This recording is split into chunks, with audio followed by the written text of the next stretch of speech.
नमस्कार, study IQ IAS Hindi में आप सभी लोगों का स्वागत है। मेरा नाम है मनीष श्रीवास्तव और मुद्दे की बात कार्यक्रम में आज हम बात करने वाले हैं सिकल सेल एनीमिया के बारे में। सिकल सेल एनीमिया, जिसको सिकल सेल डिजीज भी कहा जाता है या सिकल सेल रोग भी कहा जाता है, इसके बारे में हम चर्चा करेंगे। ये काफी चर्चाओं में रहा है विषय, और क्यों रहा है उसके बारे में भी जानकारी लेंगे। तो शुरू करेंगे आज का सेशन। बहुत ही इंपॉर्टेंट चीजें हैं, यहाँ से यूपीएससी बहुत सारे क्वेश्चन बनाता है, तो इसलिए इस टॉपिक को आखिरी तक जरूर देखेंगे। उससे पहले आपके लिए एक बहुत ही इंपॉर्टेंट न्यूज है भाई, 14 फेब से जो हमारा बैच चालू हुआ है उसको आप अवेल अभी भी कर सकते हैं। उस बैच को अवेल करने के लिए आपको स्टडी IQ के ऐप या वेबसाइट को विजिट करना होगा, और वहां जाने पे आपको सारी डिटेल्स मिल जाएंगी कि उसमें डेमो वीडियोस भी मिल जाएंगे, आपको सारे कोर्स के क्या फीचर्स हैं वो भी हैं। तो अगर आप 14 फरवरी वाला बैच ज्वाइन करना चाहते हैं तो अभी आपके पास पूरा मौका है।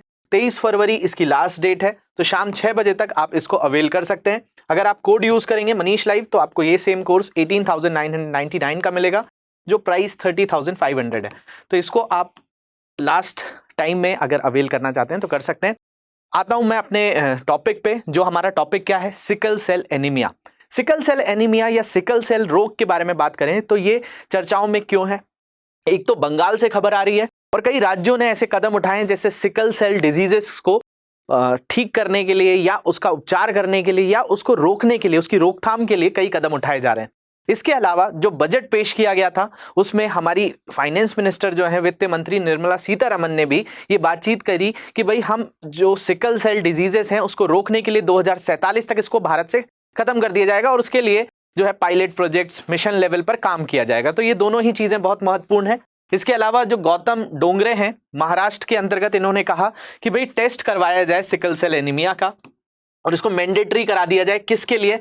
प्रेगनेंसी के दौरान, मतलब गर्भावस्था के दौरान जो है आपका टेस्ट करवाना है सिकल सेल डिजीजेस का। ये एक बहुत महत्वपूर्ण चीज है। और यूनियन बजट 2023 में ये कहा गया कि 2047 तक सिकल सेल एनीमिया को भारत से हटा दिया जाएगा। तो ये इसलिए काफी चर्चाओं में था। तो आप सबसे पहले अगर हम बात करें कि भाई सिकल सेल कहां से आ गया, तो सिकल सेल क्यों कहा गया और हमारे अंतर्गत क्या सेल होते हैं, तो देखा जाए तो हमारा शरीर जो है वो बहुत सारी कोशिकाओं से मिलकर बना है। इन्हीं कोशिकाओं को सेल कहा जाता है। इन्हीं कोशिकाओं के अध्ययन को साइटोलॉजी कहा जाता है। तो कोशिका का अध्ययन, जैसे हमारे शरीर में सबसे छोटी इकाई क्या है, कोशिका है। इसी कोशिका से मिलकर उत्तक बनते हैं, उत्तकों से मिलकर अंग बनते हैं, अंग से मिलकर अंग तंत्र बनते हैं, और अंग तंत्र ही तो मिलकर क्या होता है, कोई जीव बनता है। तो हमारी बॉडी में भी बहुत सारे अंग तंत्र हैं, बहुत सारे ऑर्गन सिस्टम है, जैसे रिप्रोडक्टिव सिस्टम है, एक्सक्रीटरी सिस्टम है, उत्सर्जन तंत्र है, पाचन तंत्र है, श्वसन तंत्र है, कंकाल तंत्र है। तो ऐसे परिसंचरण तंत्र, ऐसे बहुत सारे जो है तंत्र हमारे शरीर में काम कर रहे हैं। वो तंत्र काय से मिलकर बने हैं, अंगों से मिलकर बने। जैसे कि अगर हम परिसंचरण तंत्र की बात करें या हम श्वसन तंत्र की बात करें तो फेफड़ा एक अंग हो गया। अब ये अंग किससे मिलकर बने हैं, तो उत्तकों से मिलकर बने हैं, और उत्तक किससे मिलकर बने हैं, तो कोशिकाओं से मिलकर बने हैं। इन्हीं कोशिकाओं को क्या कह दिया जाता है, सेल कह दिया जाता है। तो इस सेल के अंतर्गत बहुत सारी कोशिकाएं तो हैं हमारे शरीर में। अब रक्त की बात करें तो हमारा जो रक्त है, हमारा जो खून है, हमारा जो ब्लड है, इस ब्लड के अंदर भी 3 तरह के सेल देखने मिलते हैं। कौन कौन से होते हैं, तो एक सेल जो होता है उसको कहा जाता है लाल रक्त कणिका, या लाल रक्त जो सेल्स होते हैं इसको RBC कहा जाता है, मतलब रेड ब्लड कॉर्पसेल्स या रेड ब्लड सेल्स। तो हमारे रक्त के अंतर्गत 3 चीजें बहुत महत्वपूर्ण होती हैं, एक RBC, एक WBC और एक प्लेटलेट। इनके नाम भी सुने होंगे आपने। RBC को ही कहा जाता है लाल रक्त कणिकाएं, WBC को कहा जाता है श्वेत रक्त कणिकाएं, और प्लेटलेट का नाम तो प्लेटलेट ही होता है। अब ये जो बातचीत हो रही है हमारी सिकल सेल की, वो जुड़ी हुई है किससे, लाल रक्त कणिकाओं से। हमारे शरीर में लाल रक्त कणिकाएं होती हैं, बहुत महत्वपूर्ण होती हैं। इसके अंतर्गत हीमोग्लोबिन जो होता है बहुत महत्वपूर्ण चीज है, जो हमारे शरीर में ऑक्सीजन को ले जाने का काम करता है। अब इसका जो आकार होता है, कभी आपने एल्पेनलीबे की चॉकलेट खाई हो तो देखा होगा, जैसा आकार होता है गोलाकार होता है, वैसे ही दिखती है क्या, हमारी RBC। लेकिन क्या हुआ, लगभग 1910 की एक घटना थी। 1910 में जेम्स हेरिक को हमारी जो लाल रक्त कणिकाएं होती हैं गोलाकार की, बीच में थोड़ी सी चपटी होती हैं, उन्होंने देखा कि भाई इस एक पेशेंट के अंतर्गत स्पेन में उनको ये पता चला। ये घटना कब की है, 1910 की। ध्यान देंगे 1910 में जेम्स हेरिक जो अमेरिका के एक फिजिशियन थे, उन्होंने स्पेन के अंतर्गत एक पेशेंट में देखा कि भाई जो गोलाकार RBC होती हैं वो RBC गोलाकार ना होते हुए अर्धचंद्राकार आकार की हो गई।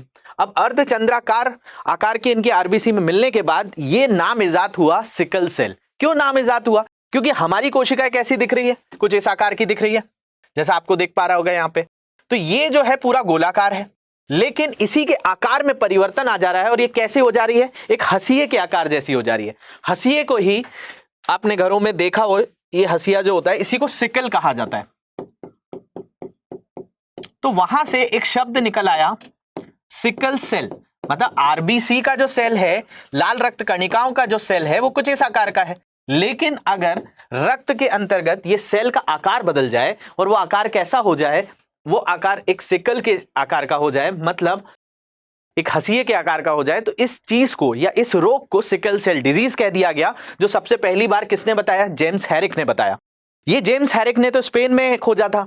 भारत में ये खोजने के लिए बताया गया 1952 के आसपास, नीलगिरी वाला जो क्षेत्र है, साथ साथ असम वाला जो क्षेत्र है, जहां पर क्या रहते थे, तो भाई चाय बागान में जो लोग काम करते थे, उनके अंतर्गत भी ये लेहमन साहब ने खोजा था। तो जेम्स हैरिक ने सबसे पहले विश्व में 1910 में खोजा। भारत में आजादी के बाद 1952 में जहां पर चाय बागान वाला जो क्षेत्र था वहां पर देखा गया। साथ साथ नीलगिरी का जो क्षेत्र है, नीलगिरी अगर देखा जाए तो कर्नाटक, केरल और तमिलनाडु वाले क्षेत्र में आती है। तो वहां पर लोगों में ये चीज देखी गई कि भाई हंसिए के आकार की जो है उनकी कोशिकाएं बदल जा रही हैं। इसी को कहा गया सिकल सेल, और इस रोग को कहा जाता है सिकल सेल डिजीज। मतलब आपको शब्द मिलेगा SCD, सिकल सेल डिजीज या सिकल सेल रोग, या एनीमिया भी बोल दिया जाता है, सिकल सेल एनीमिया। एनीमिया का मतलब खून की कमी। तो एनीमिया खून की कमी क्यों? क्योंकि भाई ये जो आकार होता है इसका बदलने के कारण काफी दिक्कत होती है। क्या होती है इस चीज को भी अभी थोड़ी देर में समझ जाएंगे आप। तो थोड़ा सा समझने आया होगा कि भाई जब लाल रक्त कणिकाओं का आकार बदल जाए और आकार हंसिए जैसे आकार का हो जाए, सिकल आकार का हो जाए, अर्धचंद्राकार हो जाए, तो उसको ही कहा जाता है सिकल सेल डिजीजेस। तो अगर आपसे कोई पूछ ले कि भाई सिकल सेल एनीमिया है क्या या सिकल सेल डिजीज है क्या, तो आप उसको क्या समझाएंगे? तो उसको आप यही समझाएंगे कि बेसिकली जब हमारे रक्त के अंतर्गत जो गोलाकार चीज है वो गोलाकार ना रहे और उसका आकार हंसिए के आकार जैसा, सिकल के आकार के जैसा, अर्धचंद्राकार जैसा हो जाए, तो वो सिकल सेल है। तो भाई हो गया, शेप बदल गया, उससे क्या फर्क पड़ जाता है? उससे ही तो फर्क पड़ रहा है। उससे ये फर्क पड़ रहा है कि भाई जो आपके लाल रक्त कणिकाओं की जो ऑक्सीजन ले जाने की क्षमता है वो कम हो जा रही है। आपका जो आकार है लाल रक्त कणिकाओं का वो धीरे धीरे कम होता जा रहा है। इसके साथ साथ अगर एक आरबीसी एक स्वस्थ व्यक्ति में 120 दिन रहती है तो ये घटकर 60 दिन में ही खत्म हो जाती है, तो खून की तो कमी होगी। और ये सारी चीजें क्या हो रही हैं? अनुवांशिक रोग है। ये कैसे हो जा रहा है किसी को? ये इसीलिए हो जा रहा है, इसके दो बहुत महत्वपूर्ण कारण हैं। दो महत्वपूर्ण कारणों के जो बात की जाए, ये अधिकतर देखा जाता है ऐसे क्षेत्रों में होता है जहां पर जनजातीय लोग रहते हैं, मतलब ट्राइब्स रहती हैं। वो ट्राइब्स को क्या होता है? मलेरिया होता है। तो भाई मलेरिया जब बहुत ज्यादा होने लगा तो इसमें शरीर के अंतर्गत आकार बदलने लगा। दूसरा ये क्यों हो रहा है? ये आनुवांशिक रोग है। मतलब माता पिता को था, अब उनकी जो संतान उत्पन्न हुई उस संतान के अंतर्गत भी ऐसी कोशिकाएं चली गई, तो इसको आनुवांशिक विकार के तौर पर भी देखा जा रहा है। तो भाई सिकल सेल रोग जो मैंने बताया SCD का नाम ले रहे हैं, वंशानुगत अनुवांशिक लाल रक्त कोशिकाओं विकारों का एक समूह है कि भाई माता पिता दोनों को था, अब दोनों से जो संतान उत्पन्न हुई उसको भी हो गया। मैं समझाऊंगा भी कैसे उत्पन्न हो जाता है। इसके अलावा अगर हम बात करें लाल रक्त कोशिकाएं जिनको आरबीसी कहा जाता है, में हीमोग्लोबिन होता है और एक प्रोटीन जो ऑक्सीजन ले जाता है। भाई हीमोग्लोबिन का काम ही ऑक्सीजन ले जाना, ऑक्सीजन नहीं जाएगा तो कैसे हमारे शरीर में ऊर्जा बनेगी? माइटोकॉन्ड्रिया में श्वसन ही नहीं होगा, एटीपी के रूप में ऊर्जा ही नहीं बनेगी, हमारी शरीर में ऊर्जा ही नहीं बनी तो फिर हम किस काम के रहेंगे? तो स्वस्थ लाल रक्त कोशिकाएं गोल होती हैं और वे शरीर के सभी हिस्सों में ऑक्सीजन ले जाने के लिए छोटी रक्त वाहिकाओं के माध्यम से चलती हैं। अब किसी को SCD हो गया है, मतलब सिकल सेल रोग हो गया है, तो उसमें क्या होगा? हीमोग्लोबिन असामान्य हो जाएगी और जिसके कारण आरबीसी कठोर और चिपचिपी हो जाती है और सिकल कहे जाने वाले C आकार के कृषि उपकरण की तरह दिखने लगती है, हंसिए के आकार की जैसी दिखने लगती है। तो ऐसे लोगों को हम सिकल सेल एनीमिया कह देते हैं और सिकल सेल जल्दी मर जाते हैं। जैसे कि आम आरबीसी जो है कोशिका वो 120 दिन चलेगी, तो ये बहुत ही कम दिन 60 दिन में खत्म हो जाएगी, जिससे आरबीसी की लगातार कमी हो जाती है और सिकल सेल रक्त के प्रवाह और ऑक्सीजन के शरीर के सभी भागों में पहुंचने से रोकता है। कैसे रोकता है? देखिए, अगर हम नॉर्मल की बात करें कि भाई एक सामान्य रक्त कोशिकाओं की बात करें तो ये गोल है, ये आसानी से इन मार्गों से निकल जाती है। लेकिन जब आपका इसका आकार बदलने लगता है, इसका आकार इस तरीके का हो जाता है, तो ये ऐसी क्षेत्रों में जहां पर थोड़ी सी पतली हमारी शिराएं हैं, नसें हैं, तो वहां पर जाकर जाम हो जाती हैं और ऑक्सीजन भी आगे नहीं पहुंचा पाती। तो इससे कई शरीर के अंतर्गत और भी रोग होने लगते हैं, थकान महसूस होने लगती है, तनाव महसूस होने लगता है। तो ये सारी चीजें भी होती हैं। तो भाई जो नॉर्मल हीमोग्लोबिन है उसका आकार तो कुछ ऐसा है और जो सिकल सेल है वो कुछ ऐसा है, तो इससे नुकसान तो होगा ही। अगर हम इसके कई तरह के चौंकाने वाले डाटा की बात करें तो इससे कई ऐसी जानकारियां मिल रही हैं कि भाई भारत के अंतर्गत अगर आप देखेंगे तो सिकल सेल से जो बच्चे जन्म ले रहे हैं वो विश्व में दूसरे स्थान पर हैं। तो इसका प्रभाव क्या देखने मिल रहा है? तो इसका प्रभाव SCA के साथ अनुमानित जन्मों के मामलों में भारत दूसरा सबसे बुरी तरह से प्रभावित देश है। भाई अफ्रीका के देश बहुत ज्यादा प्रभावित हैं, इजिप्ट वगैरह अगर हम देखें, आपका तंजानिया हो गया, नाइजीरिया हो गया, या बहुत मतलब अफ्रीका के जो देश हैं, क्योंकि वहां जनजातियां ज्यादा रहती हैं। भारत में भी जनजातियां रहती हैं लेकिन भारत में अफ्रीका से कम है। तो अमेरिका अफ्रीका वाला जो क्षेत्र है, जो जनजातीय क्षेत्र है, वो बहुत ज्यादा प्रभावित है किससे? सिकल सेल से। दूसरा, जनजातीय आबादी में इसका प्रचलन अधिक है भारत में गैर आदिवासी समुदायों की तुलना में। इसके अलावा SCA उन क्षेत्रों में रहने वाले समुदाय में प्रचलित है जहां मलेरिया स्थानिक है और यह मलेरिया महामारी के दौरान प्रतिरक्षा लाभ भी देता है। अब देखिए इस चीज को थोड़ा सा समझ लीजिए। होता यह है कि जिनके शरीर में मलेरिया हो जाता है, तो मलेरिया एक प्रोटोजोआ रोग है। देखिए अलग अलग तरह के रोग होते हैं। कोई आपको बैक्टीरिया से होता है तो उसको जीवाणु रोग बोलते हैं, कोई वायरस से होता है तो विषाणु रोग कहते हैं। ऐसे ही आपको अलग अलग तरह के रोग होते हैं। तो मलेरिया भी एक तरह का प्रोटोजोआ से होने वाला रोग है जो मच्छर के काटने से आपको फैल जाता है। तो बेसिकली मलेरिया के कारण क्या होता है? जो मलेरिया का एक प्रोटोजोआ है, एक तरीके का जो शरीर में पनपना चालू करता है, वो RBC में ही पनपता है। तो देखा गया कि भाई जिन लोगों के अंदर, अब शरीर भी तो एक तरीके से रिस्पॉन्स देता है, हमारे शरीर में भी तो प्रतिरक्षा तंत्र काम करता है। तो होता यह है कि भाई आपका जिन लोगों को मलेरिया हो जाता है, या ट्राइब्स के अंतर्गत अफ्रीका के अंतर्गत मलेरिया होने पे क्या हो रहा है, उनके शरीर की जो लाल रक्त कणिकाएं हैं जहां वो प्रोटोजोआ आसानी से विकास करता है, वो धीरे धीरे हाशिए के आकार का सिकल शेप का हो जाता है। तो होता यह है कि भाई सामान्य RBC 120 दिन चलती है जो मैंने आपको बताया, लेकिन जो सिकल सेल है वो आपका लगभग 60 दिन, कई जगह पे 45 दिन तक चलता है।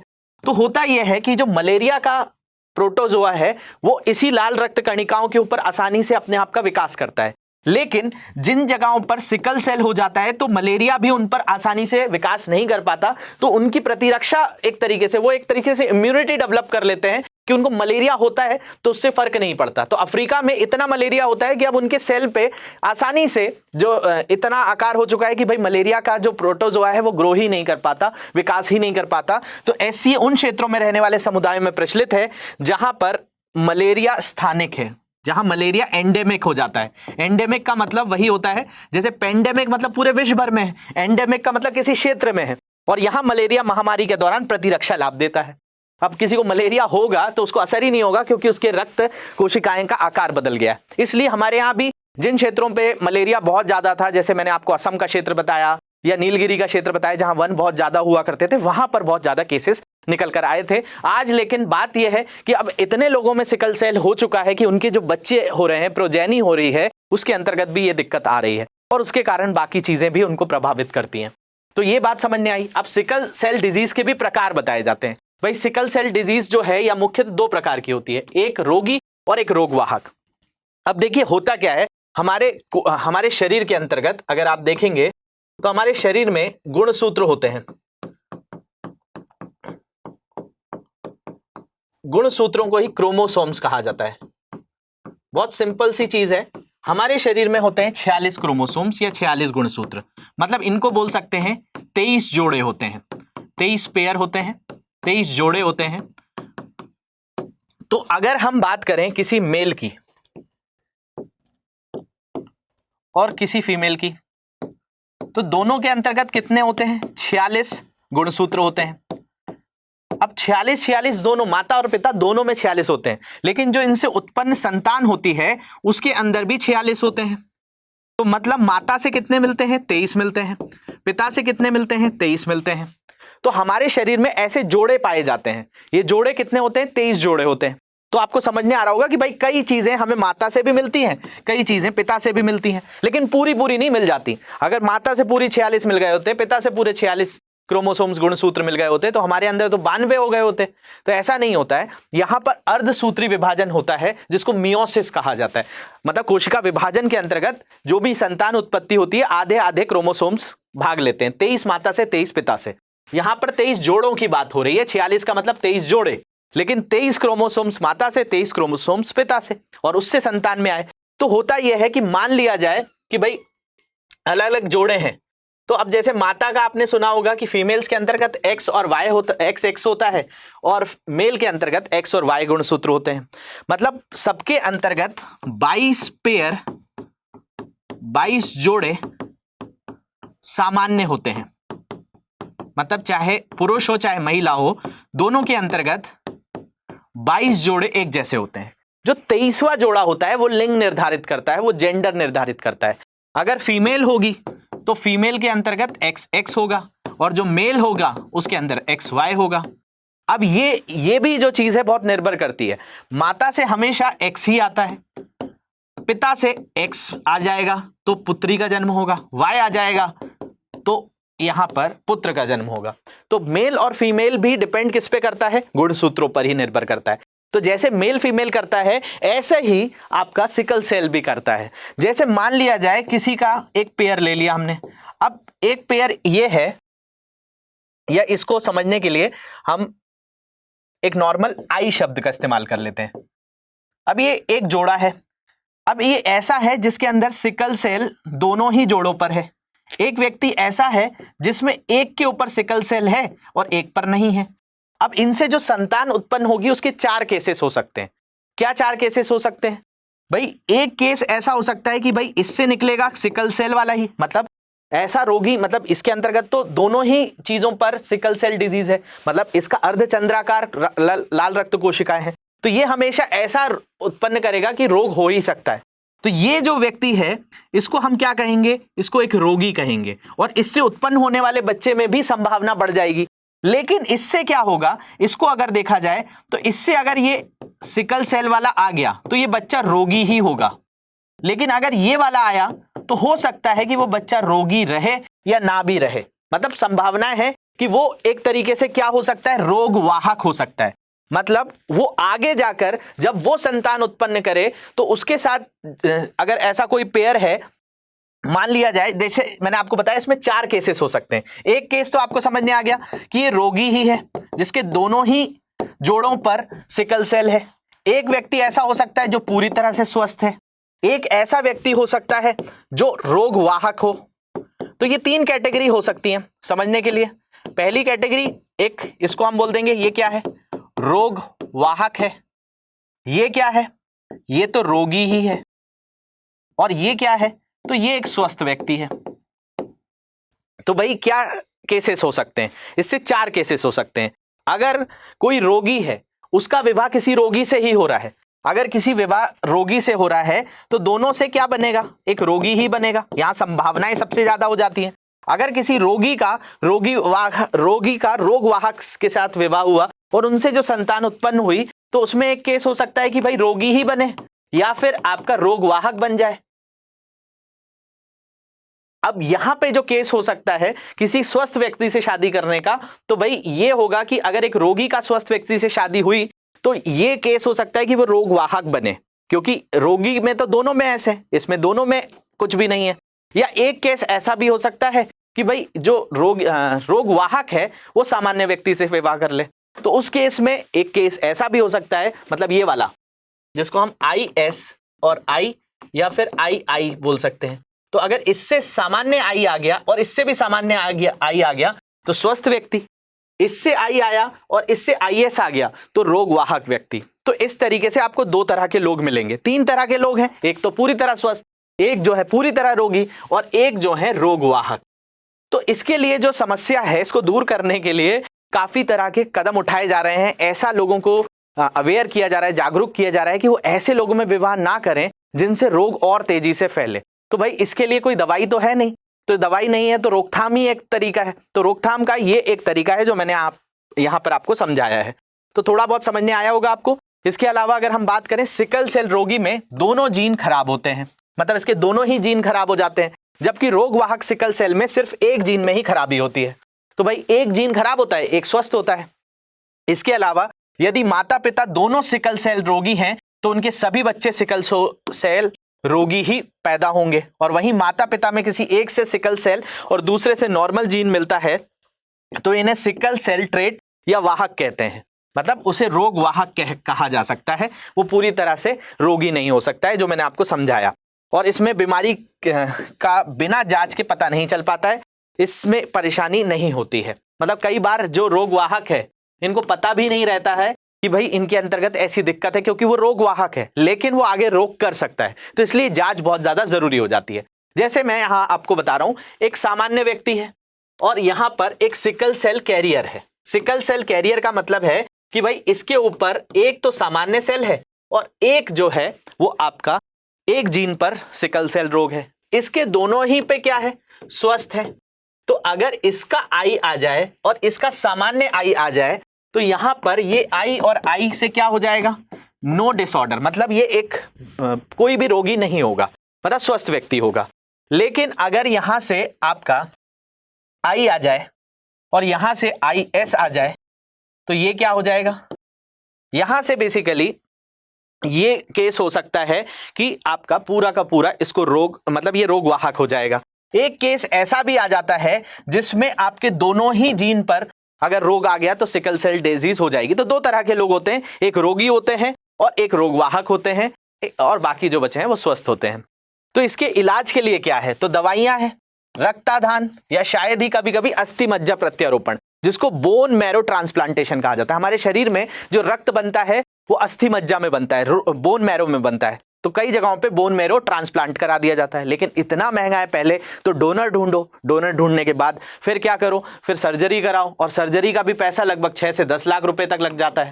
तो भाई इसमें रोगी व्यक्ति का बोन मैरो सामान्य व्यक्ति से बदल दिया जाता है, लेकिन ये सामान्य, आप सोचिए जिन व्यक्तियों को ये दिक्कत हो रही है वो तो ट्राइब्स हैं, जनजाति हैं, वो 2 समय का भोजन नहीं कर पा रहे हैं, उनको रोजगार नहीं है, शिक्षा नहीं है, वो 6 से 10 लाख रुपए कैसे खर्च करेंगे। इसके अलावा एकमात्र इलाज अभी जो है जीन थेरेपी है और स्टेम सेल प्रत्यारोपण है। स्टेम सेल जो ट्रांसप्लांटेशन आता है, दोनों महंगा भी है और अभी भी विकासात्मक चरणों में है। तीसरा जो मैंने आपको बताया, रोकथाम एक बहुत बड़ा इसका इलाज हो सकता है कि रोकथाम करें, लोगों को जागरूक करें, ऐसी जगह विवाह करने के लिए प्रोत्साहित करें कि जिनसे उनके होने वाले बच्चों के अंतर्गत ये चीज ना हो। तो इस बीमारी की रोकथाम 100% की जा सकती है, जरूरत है जागरूकता की। इसमें सिकल सेल वाहक या रोगी यदि सामान्य व्यक्ति से शादी करेगा तो इस रोग की रोकथाम की जा सकती है। यानी 2 रोगी या वाहक व्यक्ति से होने वाली संतान में सिकल सेल होने की संभावनाएं ज्यादा होती हैं। इसके लिए जेनेटिक काउंसलिंग कार्ड से पहचान की जाएगी। तो कई जो राज्य हैं वो ऐसा कर रहे हैं कि जेनेटिक काउंसलिंग कार्ड दे रहे हैं कि उनके जीन के अंतर्गत सिकल सेल किस प्रकार का है, वो रोगी हैं या रोग वाहक हैं, तो वो ऐसे व्यक्ति से विवाह करें जो रोग वाहक ना हो, तो उससे होने वाली जो संतान होगी वो स्वस्थ हो सकती है। तो ये जो है 100% रोकथाम की एक बहुत अच्छी विधि है, और इससे पीड़ित को हाइड्रोक्सी यूरिया की टैबलेट दी जाती है, जिससे खून के थक्के कम बनते हैं, और साथ ही इस व्यक्ति को बार बार ब्लड ट्रांसफ्यूजन की भी जरूरत नहीं पड़ती, बार बार ब्लड बदलवाने की भी जरूरत नहीं पड़ती है। तो ये एक तरीका है जो कुछ टैबलेट्स के माध्यम से और कुछ जागरूकता के माध्यम से ठीक किया जा सकता है। अब आपसे पूछा जाए कि भाई भारत सरकार कुछ कर रही है, भारत सरकार कह तो रही है 2047 में हम इसको समाप्त कर देंगे। तो भारत सरकार के द्वारा क्या कदम उठाए जा रहे हैं कि 2047 तक आपको सिकल सेल डिजीज भारत में नहीं मिलेगी। तो सबसे पहली चीज है कि भाई जनजातीय मंत्रालय, जो ट्राइबल मिनिस्ट्री है, उसने सिकल सेल रोग और जनजातीय स्वास्थ्य सेल पर एक राष्ट्रीय परिषद बनाई है। मतलब एक नेशनल काउंसिल बनाई गई है किसके ऊपर, जनजातीय स्वास्थ्य सेल पर।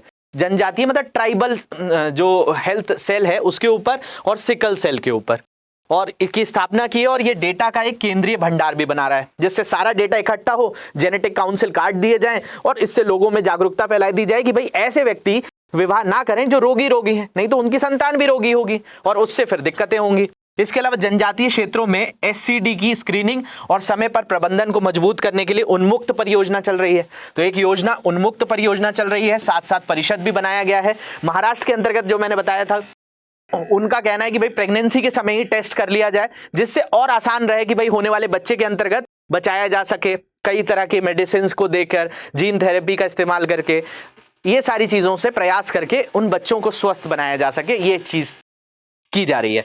राज्यों ने अपने स्क्रीनिंग कार्यक्रमों को अस्पताल से स्कूल आधारित स्क्रीनिंग तक विस्तारित कर दिया। मतलब ऐसे बच्चों को खोजा जा रहा है जिनके अंतर्गत सिकल सेल दिक्कत है, आगे उनको और दिक्कत हो सकती है, तो स्कूलों में भी स्क्रीनिंग की जा रही है भारत सरकार के द्वारा। इसलिए भारत सरकार जो है इतनी दृढ़ है कि 2047 तक हम इतने कदम उठा लेंगे कि इस रोग को पूरी तरह से भारत से हटा देंगे। इसके अलावा बजट में केंद्रीय स्वास्थ्य मंत्री ने कहा कि सरकार आदिवासी क्षेत्रों में विशेष कार्ड वितरित करने की योजना बना रही है और 2047 का हमारे पास लक्ष्य रखा गया है। दुर्लभ रोगों के लिए राष्ट्रीय नीति 2021 आई थी। इसके तहत निदान, रोकथाम और उपचार के लिए 8 उत्कृष्टता केंद्र, जिनको सेंटर ऑफ एक्सीलेंस कहा जाता है, की पहचान की गई है और ऐसे लोगों को ऐसी जगहों पे जागरूकता फैलाई जाएगी। कई तरह के अवेयरनेस प्रोग्राम चालू किए जाएंगे जिससे इन लोगों को बताया जा सके कि भाई ये कोई ऐसी बीमारी नहीं है कि फैल जाएगी, किसी को छूने से फैल जाएगी। मतलब कई बार क्या होता है कि जनजातीय क्षेत्रों में शिक्षा का अभाव होता है, उनको लगता है ये तो बहुत बड़ा रोगी है, अब इससे अगर विवाह कर लिया तो फिर तो हमारी संतान मर ही सकती। तो ऐसा नहीं है, एकदम इंसान मर नहीं रहा है। सिकल सेल में बहुत एक स्टेज ऐसी पहुंच जाती है कि भाई ब्लड ट्रांसप्लांट ही करना पड़ता है, ट्रांसफ्यूजन करना पड़ता है या बोन मैरो ट्रांसप्लांट करना पड़ता है, लेकिन सही जानकारी होगी, रोकथाम की जा सकती है। टैबलेट्स को लेकर जो कई तरह की हाइड्रोक्सी यूरिया दिया जाता है, उससे कई तरह के जो खून के थक्के जमते हैं, ब्लड क्लॉटिंग होती है, उसको मैनेज किया जा सकता है। तो ये जो है भारत सरकार के द्वारा कदम उठाए गए हैं। आपके लिए मेरे पास 2 क्वेश्चंस हैं, इन क्वेश्चंस को आप जरूर ट्राई करिए कि sickle cell anaemia is more prevalent in which population. Sickle cell anaemia किस जनसंख्या में अधिक प्रचलित है? अफ्रीकन अमेरिकन, एशियन, यूरोपियन या ऑस्ट्रेलियन? अफ्रीका अमेरिकियों में, एशियाओं में, यूरोपियों में या ऑस्ट्रेलिया में या ऑस्ट्रेलियंस में? इसके अलावा what can be done to prevent sickle cell anaemia?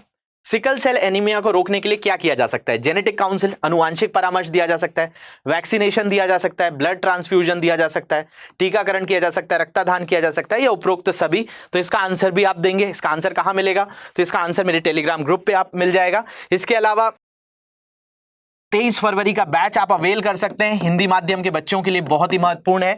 और ये कोर्स अगर आप अवेल करेंगे तो कोर्स में अगर ये कोड यूज करेंगे मनीष लाइव, तो आपको 18,999 का ये कोर्स मिलेगा। तो ऑनलाइन फाउंडेशन कोर्स अगर जिन बच्चों ने अवेल नहीं किया है, जल्दी से जाइए स्टडी IQ ऐप पर या फिर वेबसाइट पर, वहां पर आपको कोर्स की सारी जानकारी मिल जाएगी, कोड यूज कर सकते हैं। इसके अलावा कहीं पर भी कोई दिक्कत आ रही है, सारे क्वेश्चन के आंसर चाहिए, तो टेलीग्राम ग्रुप पे मैं आंसर अपलोड कर ही देता हूं, वहां से भी आपको आंसर मिल जाएंगे। इसके अलावा कोई भी तरह के कोर्स रिलेटेड डाउट है तो आप मुझे इंस्टाग्राम पे कनेक्ट कर सकते हैं, मुझे मेल भी कर सकते हैं या इन सोशल मीडिया हैंडल्स पे कहीं पर भी मुझसे सवाल पूछ सकते हैं। तो मिलते हैं अगले सेशन में कुछ अलग टॉपिक्स के साथ। तो होप ये डिस्कशन आपको समझने आया होगा, सारी जानकारी आपको मिल गई होगी। धन्यवाद।